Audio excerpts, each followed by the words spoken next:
Hello, welcome to This Old Geek. I'm Mike Esker. Now, the other day I was at Spirit Halloween that just opened up in Perrysburg, Ohio, and I bought this guy here, a Grim Reaper outfit, and uh, it pretty much came with everything I need except for the scythe.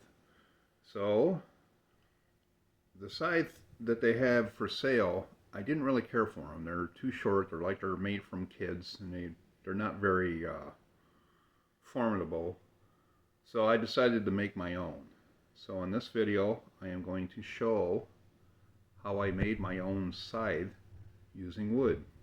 For the staff, I am using this 6-foot long and 1¼ inch in diameter pole or dowel that I got at Lowe's for about 10 bucks. I drew up a pattern for the blade and I laid it down on some 1/4 inch poplar plywood that I got from my daughter-in-law. She uses it for projects that she does. And then after I drew that on, I just cut it out with a jigsaw. Notice how quiet this jigsaw is.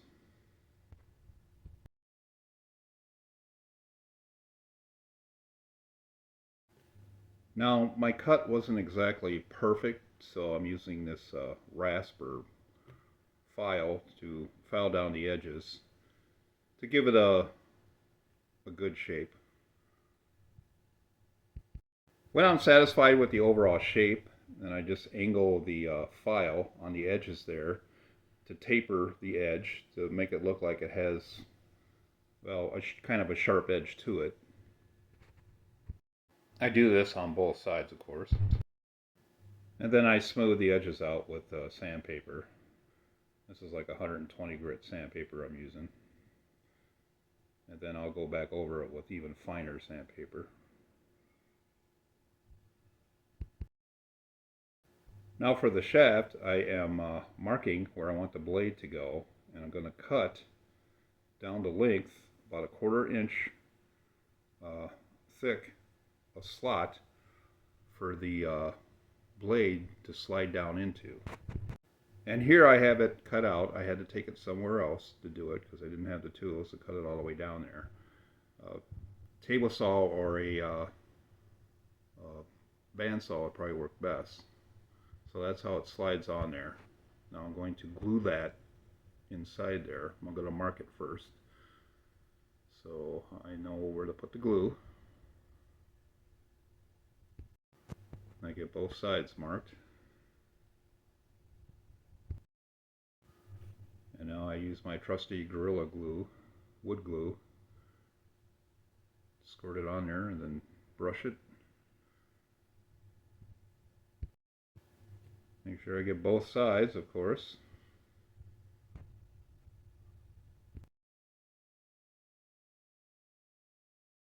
And then I just slide it back on all the way down. And there we go.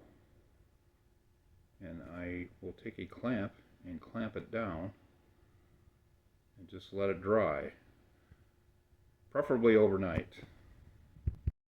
After everything's dried and I sand everything smooth, then I apply acrylic gesso, which is a primer, to the wood blade, both sides, of course. I put on about at least 2 coats.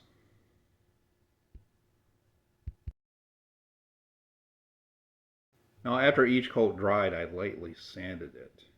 Just real light sandpaper. It's like 320 grit on both sides. Just wiping all the sanding dust away, getting everything all cleaned up before I start painting. Then I start painting the blade with this gray paint. This is elephant gray paint. You can use any shade of gray, or you could probably use silver or gold or really any color you want it to. Turn it over, start doing the other side. You notice the top part of the shaft I did too, down the center there, to make it look like it's all like one piece. I apply a couple coats of the gray. After the blade's all dry, then I stain the shaft. I just wipe it on with some paper towel. I don't use a brush when I do stain. That's all you need to do is just wipe it on. If you get some on the gray, I just wipe a little bit of it off, and then I just touch it up with the gray paint. So all the way down the shaft. There, I got a little bit on there. I'll just have to touch that up, and here it is. There's Grim Reaper with his scythe. He looks like he kind of let himself go a little bit, but I think it looks good. Nice formidable weapon, or whatever he uses it for. So if you like this video, give it a thumbs up, subscribe to my channel, and have a great Halloween.